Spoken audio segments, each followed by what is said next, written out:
Okay, so we have a really good question here, which is when would you use parameter sweeping? That's a really good question because you want to have an idea of what's the right tool for the right job. So use parameter sweeping. First of all, it's always going to give you an approximation. So you have to be sure that you're comfortable with an approximation. And typically we use it when the problems become more complex than we can approach algebraically. Parameter sweeping when the algebra becomes complex or unapproachable and an exact answer is not important. An approximation is good enough. So let me give you an example of a cool problem that where you could use parameter sweeping. A biologist was reporting a quadratic formula that modeled the growth of a population. She wrote down the formula, but then she spilled coffee on the page, and the last number was hidden. So the formula that she still has was p of x equals x squared. Let me undo that one. That one wasn't good.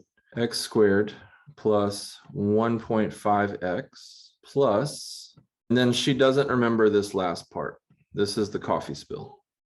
However, she knows one more thing. She remembers that the point 2, 7 was on the graph.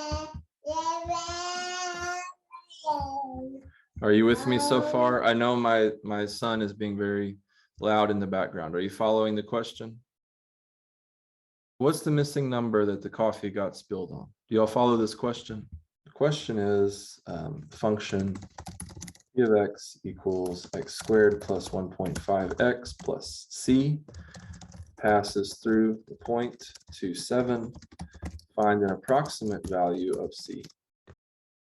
I'm going to start by putting the point that I know on the graph. I put 2, 7 on the graph, and I know that I have y equals x squared plus 1.5x plus something. And I want to see what's an approximate value of c that will work.